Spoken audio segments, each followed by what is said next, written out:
Yeah,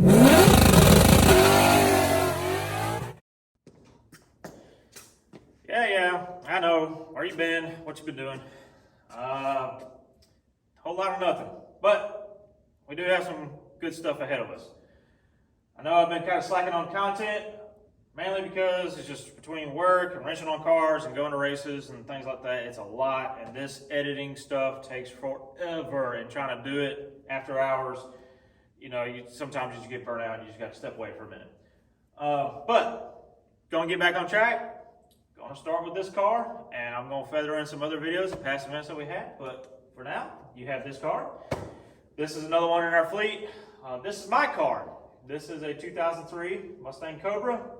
I bought it in 2015, the day before Thanksgiving. I was not present for the transaction. During the holiday season, I was working a lot, and I couldn't get the time off to go buy a car. So Heath, with the vet, he went and bought it for me. He test drove it, looked up under it. There's a weird history with this car, and I'll explain that in a later video someday. But just know I'm the sixth owner of this car. It has been through a lot of hands.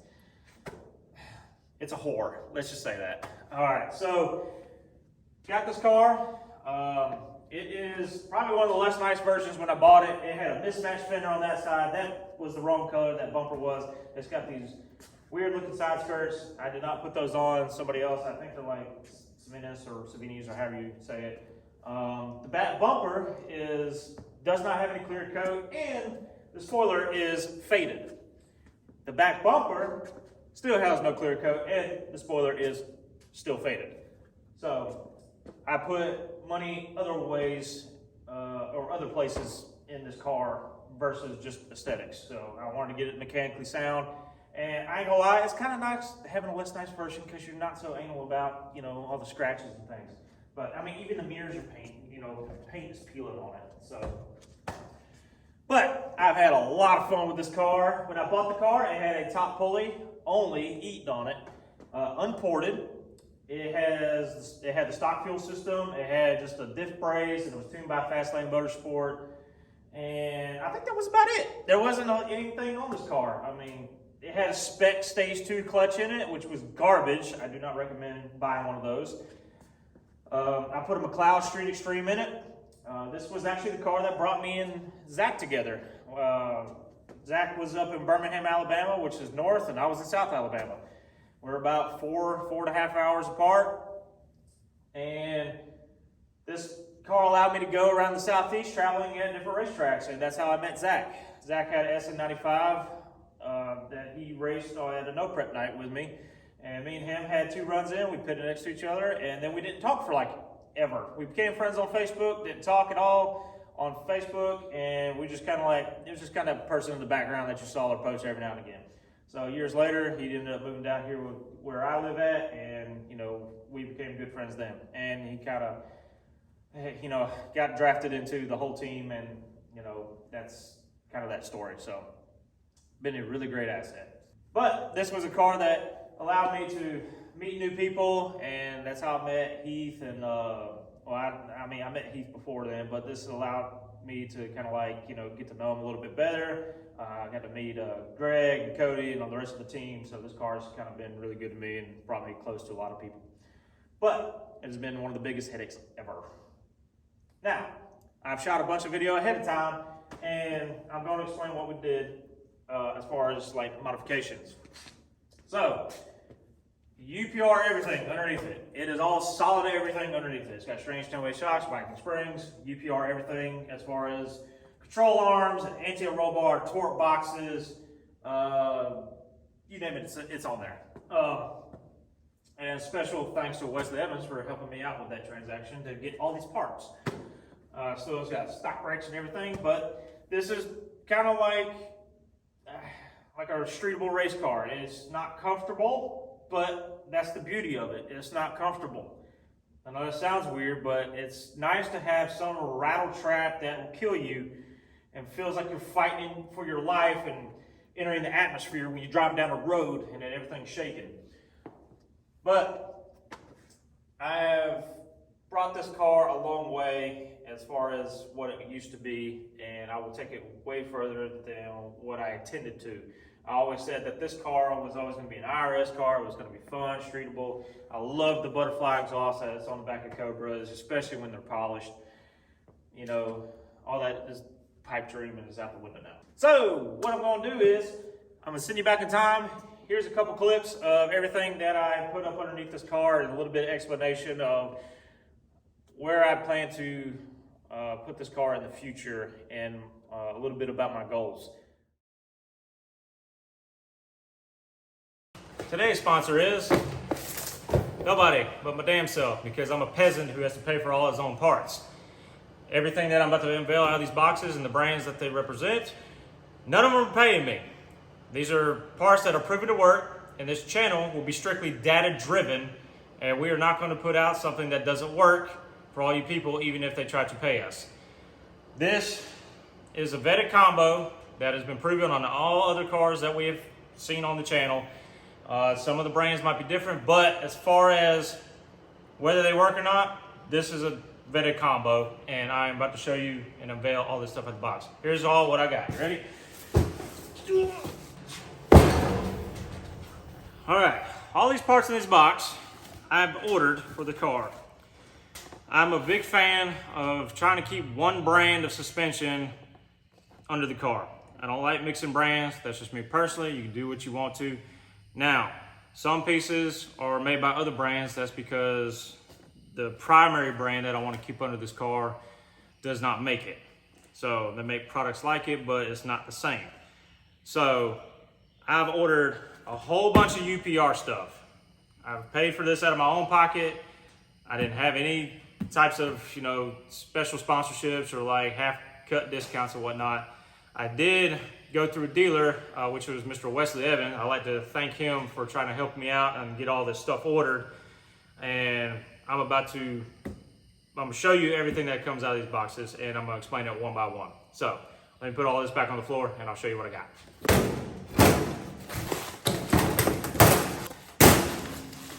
So now that I got all this out of the box, I had to make myself shorter to get my face in frame. So most of the stuff that's on this table is one brand, all right? If it's not the main brand, which is UPR, which is what I got under this car, it's usually a brand that UPR sells, except for this piece right here, which I'll explain in a minute. So just gonna start with the outside of the axle housing and go from there. So the one brand that UPR, or one piece that UPR does not make, is this brace right here that goes underneath the chunk. All right, so if this was the chunk, this would go underneath the brace, or underneath the pumpkin right here, and it would go out to the edges of the brackets for the lower control arms. All right, this is to support the axle, like if you use the, or separate the car or swap the car, or whatever way you want to put it. Anyways, it would keep the axle from bowing up. Okay, next brace. These are UPR. These are the axle housing braces that go from the front of the chunk outer to the outer edges of the axle tubes. So whenever you launch off the line and the tires are wanting to roll, what it's wanting to do is want to pull the tubes forward. This helps brace all that and keeps the axle in line. So, all right, Zach has this piece on his car. He does not have this piece. This is just something extra that I had put on the car and wanted to throw on myself, so for my own sanity. But this piece is sufficient if you just want to roll with that. I think that piece is like $150 from Team Z. It's a really good quality piece. I think it's made out of chromoly, if I had to guess, because it is pretty light. So, and it does come with this, a little bit additional support. So next, upper control arms, UPR. I love this. Is very nicely TIG welded, and these will be going with these. These are spherical bushings that go for the top of the axle, right there where the mounts are. They're solid. If you buy anything solid mount, it is going to ride pretty rough on the street. But if you're for a racing application, you want solid bushings. That way there's no flex or mount. I know we had that problem on Zach's car because Zach ran a polyurethane mount by a different company, and they had a little bit of flex to it, and he run out of adjustment trying to fight it. So, all right, next we got lower control arms. These are by UPR, very light, very quality piece, solid bushings all the way around. All right, those are going to be paired with a pair of springs. And on top of the springs, we got these mounts that are adjustable. You can adjust it with a spanner wrench to get the ride height on your car, whichever way you want to. This welds to the chassis. Okay, now, one thing I will tell you, back to these. Depending on the company that you order them from, these diff braces, you can choose to run them, or if you want to run them. These diff braces are usually longer depending on which company you buy them from. UPR has a little bit of a shorter one. If I was to take this brace, all right, and it was longer, it would end up going, these tabs would end up being welded inside the mounting for the lower control arm on the factory mount. All right, the problem with this is, and it's hard to show you, I can try to throw up a photo if I can, when you go to put a full-size spring on the lower control arm, these tabs tend to contact it whenever the axle is extended. So, only when it's compressed does it really, does it barely miss it. But the thing is, on a straight axle car, when you're launching, it separates. So if it separates and those tabs are contacting the full-size spring, you need to run lower narrower springs. Springs, 12-inch, 175 pound.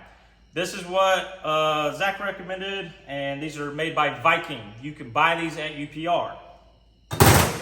Next, torque boxes. This whole kit right here, it's a bunch of plates, and there's some hardware in here.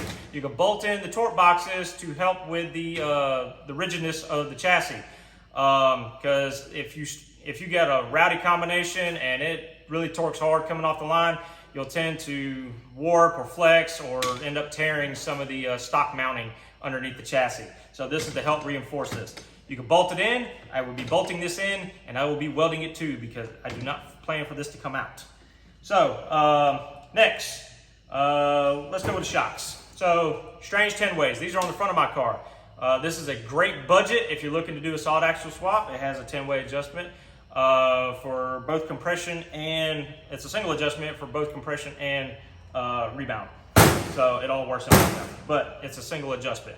So if you want a more higher quality shock with a double adjustment, Viking makes a really good pair. But if you're looking for a budget, this is like a $99 shock. I got two of them, $200 for a set of shocks. That's not bad. And it's by a quality company, Strange. So UPR sells those too.